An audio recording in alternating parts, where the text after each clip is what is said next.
All right, so the Jets and Giants continue to be active in free agency right now, while Odell Beckham Jr. is seeking $20 million a year, and I don't think it will happen from the Giants. And the Green Bay Packers are still seeking first-round pick, at least one of them, from the Jets in order to facilitate an Aaron Rodgers trade. And I continue to be less confident about him that actually happening. So I hope the Jets have other options. But let's get to the moves. I mean, here's the thing, right? Two premier teams in New York, not including the Buffalo Bills, which are also perennial playoff contenders too. But I wanted to talk about the Jets and Giants today. Now, most recent moves. We recapped everything in free agency after the first day the other night. So check out that video, and that's in the description down below. And if you want to keep updated with everything, and I'm doing all teams, be sure to subscribe to the channel. If you enjoy the content, hit the thumbs up. And I thank you for all of those. Now, first see the most recent move, Paris Campbell, wide receiver, came from Indiana. They got him on a 1-year, $6.7 million deal. So they've added to the wide receiver corps quite a bit, actually. They're also brought back Darius Slayton on a 2-year, $16 million deal. So, couple of wide receiver moves by the Giants. And again, Good Smith. Oh yeah, and I forgot to mention this too. Lastly, wide receiver. No, excuse me, that's not him. Wide receiver Jeff Smith is staying in New York, but he's moving over to the Giants.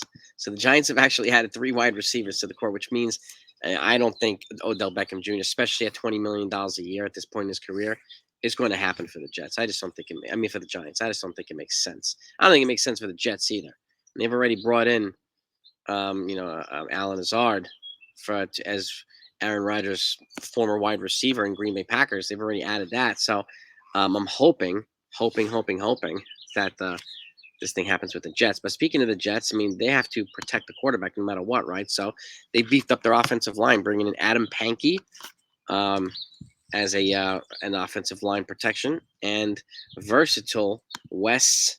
If I'm butchering these last names, I apologize. Wes Schweitzer.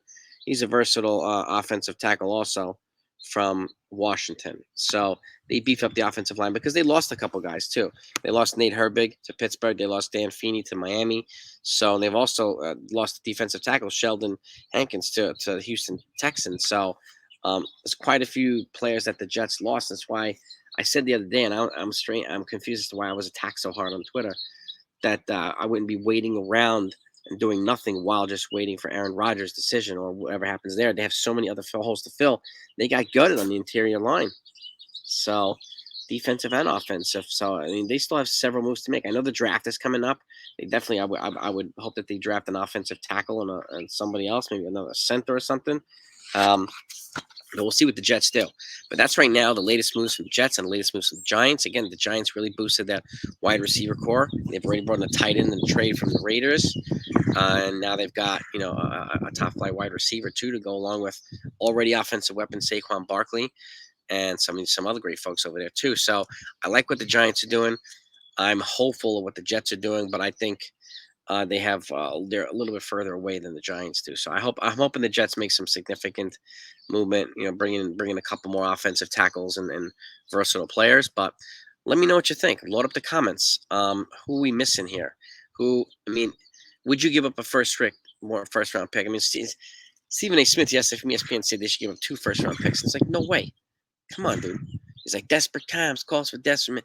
Dude, he's 39, all right? I mean, they gave up a conditional pick for Brett Favre, also Hall of Famer from Green Bay, who was like 38 when he came here, and it turned out to be a 3rd-round pick. So the ask is a little high in terms of Aaron Rodgers. I know the situation's different, but that's just kind of my take as well, as when it pertains to the Jets and the return, this compensation that's still being negotiated between the teams.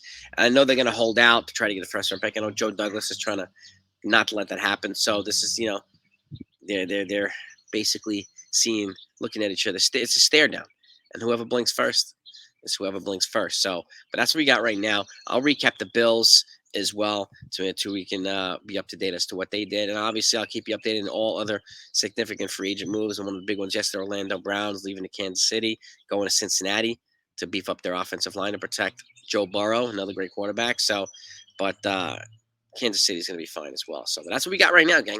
Talk to you soon.